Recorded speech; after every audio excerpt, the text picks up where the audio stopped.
हाँ, फिजियोलॉजी के अंदर अपन अब सीवीएस पढ़ रहे थे। सीवीएस में अपना अगला टॉपिक है कोरोनरी ब्लड फ्लो, यानी कि हार्ट को जो ब्लड सप्लाई होती है वो कौन सी आर्टरी करती है, कोरोनरी। तो मिनिमम कितना 250 ml पर मिनट करती है, ठीक है। और मैक्सिमम ब्लड फ्लो कब होता है और मिनिमम कब होता है। मैक्सिमम ब्लड फ्लो होता है किसमें, डायस्टोल में। मिनिमम किस में होता है, सिस्टोल में। किसमें होता है, सिस्टोल में। ऐसा क्यों, क्योंकि सिस्टोल में तो क्या करता है, हार्ट कॉन्ट्रैक्ट करता है। कॉन्ट्रैक्ट करेगा तो हार्ट की जो मसल्स हैं वो क्या करेंगी, कॉन्ट्रैक्ट करेंगी, तो वो ब्लड वेसल्स को दबा देंगी, स्क्वीज कर देंगी, तो उसमें मिनिमम ब्लड फ्लो होगा। डायस्टोल में क्या होता है, हार्ट रिलैक्स रहता है, तो मसल्स है वो रिलैक्स रहती हैं, यानी आर्टरी में ब्लड फ्लो अच्छा होता है, ठीक है। अब जो है सबसे कम ब्लड फ्लो है वो हार्ट की कौन सी मसल्स में होता है, सब एंडोकार्डियम में होता है। तो एमआई के ज़्यादा चांसेस किस में होते हैं, सब एंडोकार्डियम में होते हैं, मायोकार्डियम में नहीं होते हैं ज़्यादा।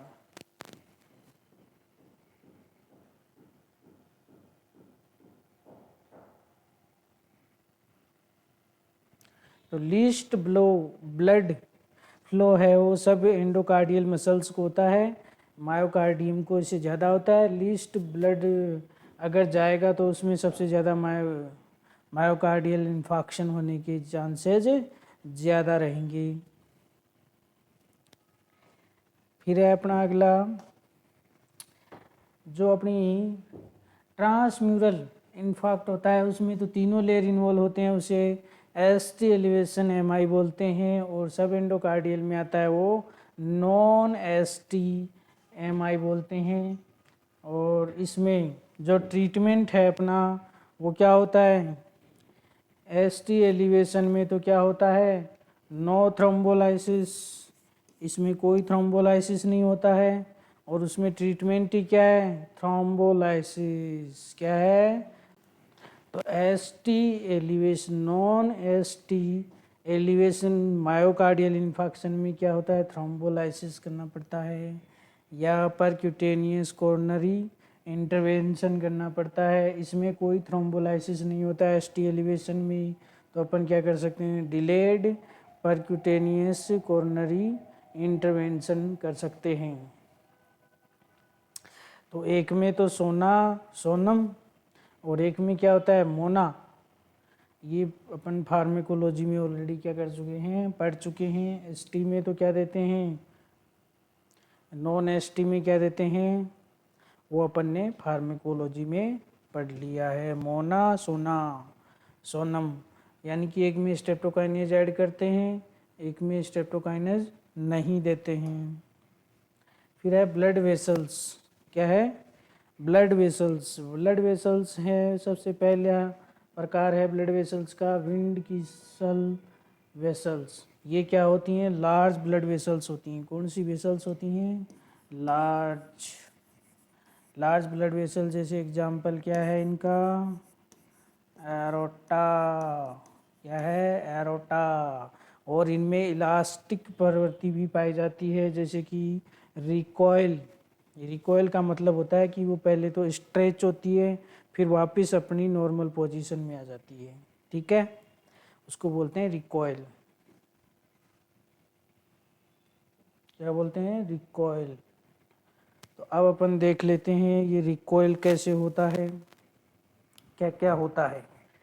ये मान लीजिए अपना क्या है, वेंट्रिकुलर, ये अपना एरोटा है, क्या है, एरोटा है। वेंट्रिकुलर से क्या होगा, ब्लड इधर जाएगा, इसमें प्रेशर लगता है 120 mmHg। तो एरोटा क्या करेगा, स्ट्रेच करेगा, रिकॉयल, यानी कि ये बाहर की ओर आउटवर्ड प्रेशर लगेगा और ये सिस्टेमिक फ्लो हो जाएगा। क्या हो जाएगा, सिस्टेमिक फ्लो, ठीक है, क्या हो जाएगा, सिस्टमिक फ्लो। तो लेफ्ट वेंट्रिकुलर में 120 mmHg का प्रेशर लगता है, उससे क्या होता है, एरोटा क्या हो जाता है, स्ट्रेच हो जाता है और सिस्टमिक ब्लड फ्लो होता है। अब अपन देखते हैं कि ये वापस रिकॉइल करता है तो क्या होता है, यही अपना क्या होता है, वेंट्रिकुलर। तो वापस रिकॉइल करेगा तो वेंट्रिकुलर का प्रेशर है वो क्या हो जाएगा, कम हो जाएगा, और एरोटा का प्रेशर है वो क्या हो जाएगा, इंक्रीज हो जाएगा। तो यानी कि ये दोबारा अपनी अवस्था में आ जाएगा, इनवर्ट। ठीक है, तो यहाँ पे कौन से वॉल होते हैं, SLE wall, semi lunar wall, वो क्या हो जाएंगी, क्लोज हो जाएंगी। और वो किसको प्रिवेंट करते हैं, रीगर्जिटेशन को प्रिवेंट करते हैं, रीगर्जिटेशन से प्रिवेंट करते हैं। तो जब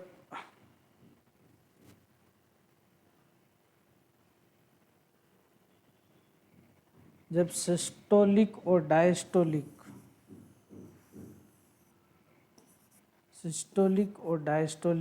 होते हैं, उसके बीच में एक नोच आती है जिसे अपन एन से डिनोट करते हैं, वो है डाइक्रोटिक नॉच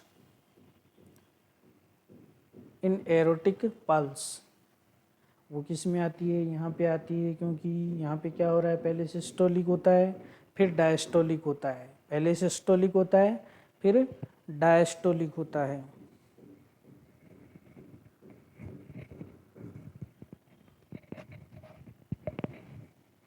तो ये तो अपन ने क्या बताया था, सिस्टोलिक, और ये क्या था अपना, डायस्टोलिक।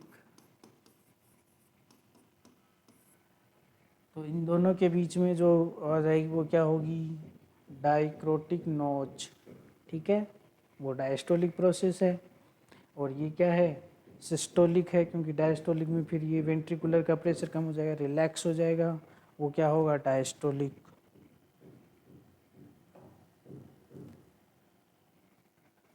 ठीक है,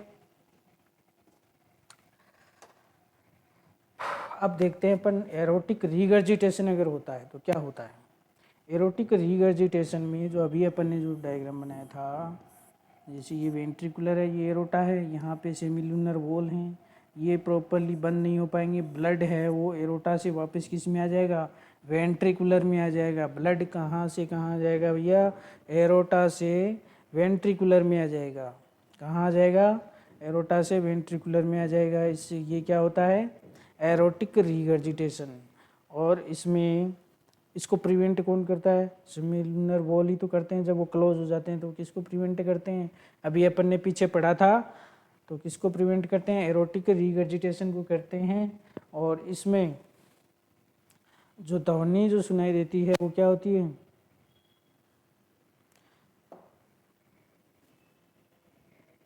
वेंट्रिकुलर में आता है तो डायस्टोलिक प्रोसेस हो जाती है। तो डायस्टोलिक तो अर्ली डायस्टोलिक या मिड डायस्टोलिक मरमर आती है, जैसे कि, और ये मिड डायस्टोलिक मरमर, कल अपन ने मरमर भी देखी थी ना, S2 से S1 के बीच में आएगी डायस्टोलिक। तो ठीक है, डायस्टोलिक किसके बीच में आएगी, S2 से S1 के बीच में आएगी, यानी कि बीच वाला जो होता है वो किसको दर्शाता है, मिड, और ये लेट को दर्शा रहा था, ये अर्ली। ठीक है, तो थोड़ी अर्ली होगी या मिड हो सकती है, तो डायस्टोलिक मरमर आएगी। ठीक है, इसको ऑस्टिन फ्लूइंट मरमर भी बोलते हैं, flint, Austin Flint murmur, Austin Flint murmur भी बोलते हैं। अब देखो अपन दो आर्टरी देखते हैं, एक तो पल्मोनरी और एक एरोटा। ये अपना क्या है, एरोटा, इधर क्या है, पल्मोनरी आर्टरी। कौन सी आर्टरी, पल्मोनरी आर्टरी। ठीक है,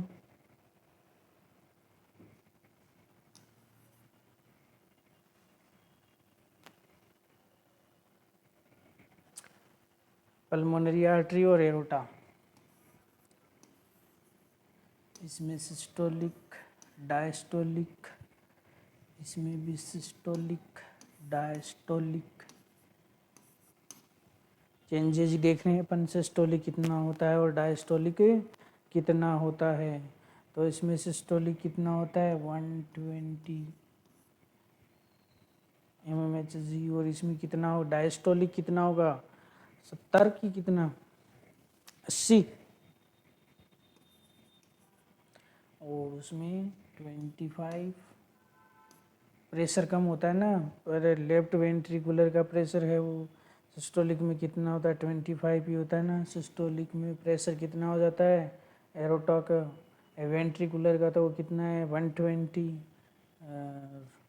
डायस्टोल में कितना हो जाता है एरोटा 80, और पल्मोनरी आर्टरी का डायस्टोलिक में कितना हो जाता है 10 ही होता है क्या। अब मान लीजिए ये तो क्या है एरोटा, क्या है ना एरोटा, और ये क्या है अपनी पल्मोनरी आर्टरी। कई बार क्या होता है, आपने नाम तो सुना ही होगा PDA, पेक्टस डक्टस आर्टीरियस, पेटेंट डक्टस आर्टीरियस। तो इसमें क्या होता है अपना, ये जो है एरोटा से ब्लड किधर जाने लग जाता है, ये एक संट बन जाता है इनके बीच में, इसे कहते हैं PDA। क्या बोलते हैं इसको, PDA बोलते हैं। जब मान लीजिए एरोटा में प्रेशर ज़्यादा है, यानी कि लेफ्ट वेंट्रिकुलर में प्रेशर ज़्यादा होता है, तो ब्लड किधर जाएगा पल्मोनरी आर्टरी की तरफ जाएगा। किधर जाएगा पल्मोनरी आर्टरी की तरफ जाएगा। तो ये क्या हो जाएगा लेफ्ट टू राइट शंट हो जाएगा, ठीक है, लेफ्ट टू राइट शंट हो जाएगा। अब इसके अंदर क्या आएंगी, सिस्टोलिक भी आ रही है, डायस्टोलिक भी आ रही है, दोनों मरमर साथ में, दोनों साथ में हैं। सिस्टोलिक और डायस्टोलिक दोनों साथ में हो तो कौन सी मरमर आती है, कॉन्टिन्यूस मरमर आती है, मशीनरी मरमर भी बोलते हैं इसको, ये अपन ने कल ही देख लिया था। ए भी फिस्टुला बनता है इसमें, ठीक है। और जो अपनी कंटिन्यूस मरमर होती है वो S1 से S1 तक आती है, यानी कि यहाँ से यहाँ तक क्या है कंटिन्यू आएगी। और डायस्टोलिक में देखो इसमें क्या आ रही थी S2 टू S1 में आ रही थी, इसमें ओनली डायस्टोलिक था, सिस्टोलिक नहीं था। क्या नहीं था, सिस्टोलिक नहीं था।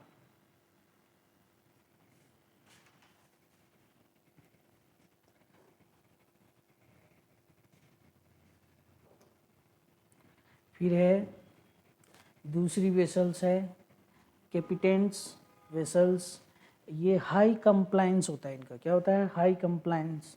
हाई कंप्लायंस का मतलब होता है कि इनकी जो ये कितनी मात्रा में स्ट्रेच हो सकती हैं, कितनी स्ट्रेच हो सकती हैं, मतलब मैक्सिमम कितना इनमें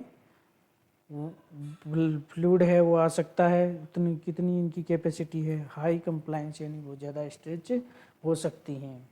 तो बहुत ज़्यादा स्ट्रेच होंगी तो इनमें क्या होगा, ब्लड रिजर्व का मतलब क्या है, इनमें ब्लड स्टोर हो जाता है, ब्लड स्टोर हो जाएगा तो उसे क्या कहते हैं ब्लड रिजर्वर, ठीक है। तो अब ये जो ब्लड है वो इस वेन्स में कितना ब्लड इकट्ठा होता है 50 से 60%, 50 से 60% ब्लड है वो स्टोर रहता है।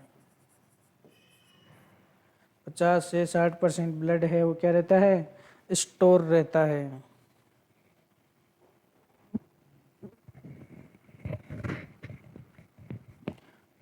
और ये ब्लड स्टोर किस में रहता है सिस्टेमिक वेन्स में, इसमें सिस्टेमिक वेन्स में क्या होता है स्टोर रहता है।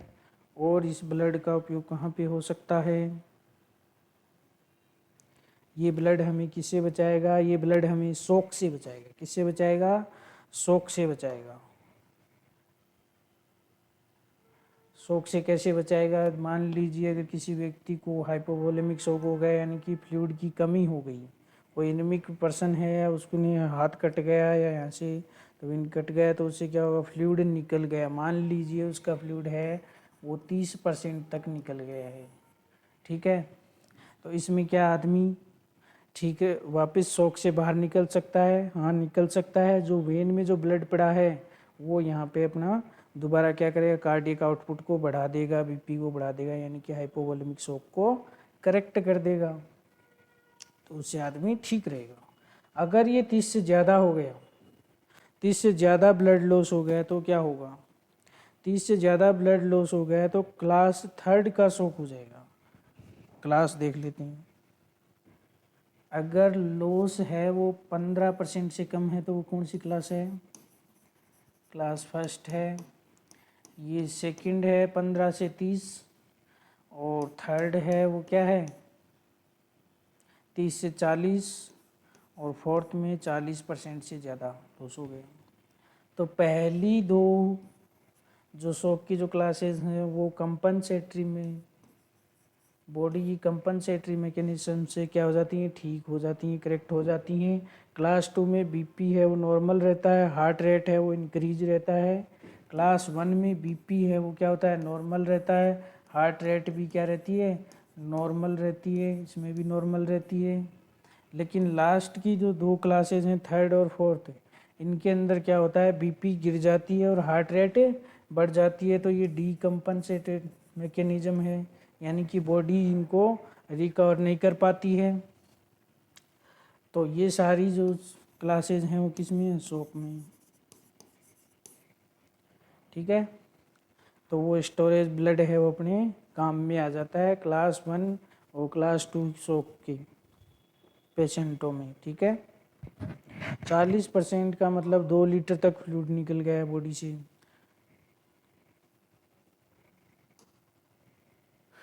फिर एक्सचेंज वेसल्स, यानी कि कैपिलरी की बात हो रही है। किसकी बात हो रही है, कैपिलरी की बात हो रही है। ये परमिएबल होती हैं, वेरी परमिएबल होती हैं, और इनमें कोई स्मूथ मसल नहीं होती है, नो रिकॉयल, यानी कि ये स्ट्रेच होके वापस अपनी अवस्था में आने वाली प्रवृत्ति है वो इनमें नहीं है।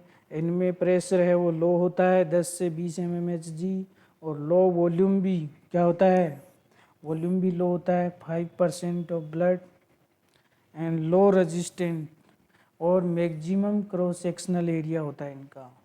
रेजिस्टेंट है वो कम होता है, मैक्सिमम क्रॉस सेक्शनल एरिया होता है। तो एरोटा का ये क्या है, यहाँ पे क्रॉस सेक्शनल एरिया, ये एरोटा है, आर्टरीज हैं, आर्ट्रियोल हैं, कैपिलरीज अभी दर्शा देते हैं इसमें।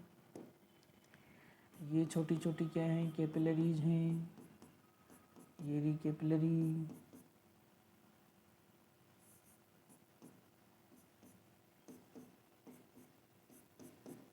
क्या है ये, कैपिलरी हैं। तो ये इनका क्या हो गया, क्रॉस सेक्शनल एरिया, तो ये तो इनका क्या होता है, ज़्यादा होता है। ठीक है,